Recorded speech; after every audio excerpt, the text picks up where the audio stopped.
Hello everyone. Let us now discuss how can we solve this problem. Maximum unique subarray sum after deletion. So to make this description clear, we need to get the maximum sum. So we need to get max sum. And it should not contain duplicates, right? Contain duplicates. I'll tell you what it is. So we need to get max sum from deleting some elements from the array, right? So you are given integer array nums. You are allowed to delete any number of elements from nums without making it empty. So we should not make it empty. After performing the deletions, select a subarray of nums such that all elements in the subarray are unique. The sum of the elements in the subarray is maximized. Return the maximum sum of each such subarray. Let us take this example 1, 2, 3, 4, 5. So if I ask you what are the numbers that will lead to decreasing the sum. So if what are the numbers, by considering them we will get the decreasing sum. That means the sum will be decreased, which are nothing but negative elements. So if we have negative elements, we are definitely going to delete them, right?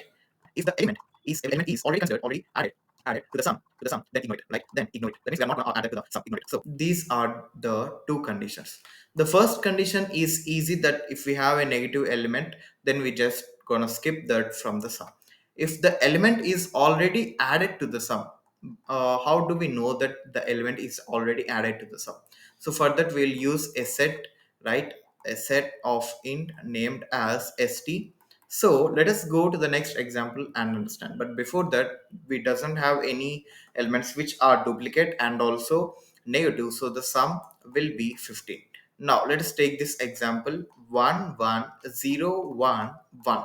Now the first element is not a negative element and the set doesn't have any elements. So let me initialize set.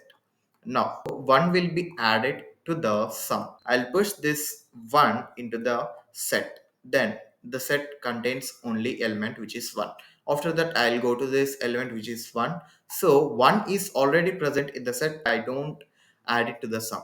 Now, I got 0. If I got 0, it means that it is not adding something to the sum. So, I just neglect it.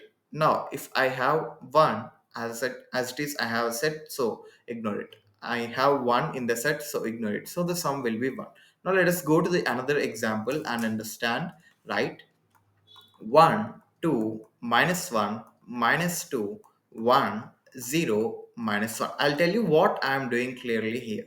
So for now I just took the sum, but here I'll go by deleting it. So first thing, 1 is a positive number, it can add to the sum. 2 is a positive number, it can add to the sum. But 1 is adding to the sum. So, what I'll do is just use the set. But before that, let me go through the example, right? So, 2 can also add to the sum. Minus 1 will decrease the sum. We can't get a maximum sum by taking negative values into the sum. So, delete it. Minus 2 also delete it. 1, I'll tell you whether can I take this one or not. 0, even if you take it or doesn't take it, it doesn't matter. Now minus 1, I'll delete it. Now 1 2 1. So if I just push that back into a set, it will contain 1 comma 2. That means all those numbers, this set contains all those numbers in something like a subarray, right? which doesn't contain which doesn't contain duplicates. So what I'll do is, first thing, I'll initialize a set of int st, right? And the second thing, if num is negative, skip. That means I'm just skipping it. Now, or if already present in set, then ignore, right? Only if these two are satisfied, then any of these two is satisfied, then ignore. If not, else add to the sum, right? And return the sum at the end. Return the sum at the end. But if you see, there is an example which contains an element like nums is equal to only one element minus 100. Now, if I give you nums is equal to minus 1 minus 100 minus minus 20 minus 30 minus 1000, what is the maximum sum that I can get? I'll tell you. If I delete minus 1 minus 20 minus 30 minus 1000, I'll get minus 1 here minus 1000 here. So minus 1 will be the greatest, that's why I'm not deleting it, and minus 1 will be the answer. So what I'll do, I'll just take maxi is equal to negative infinity, or else you can initialize it as int minimum. And every time I go to the num, update maxi.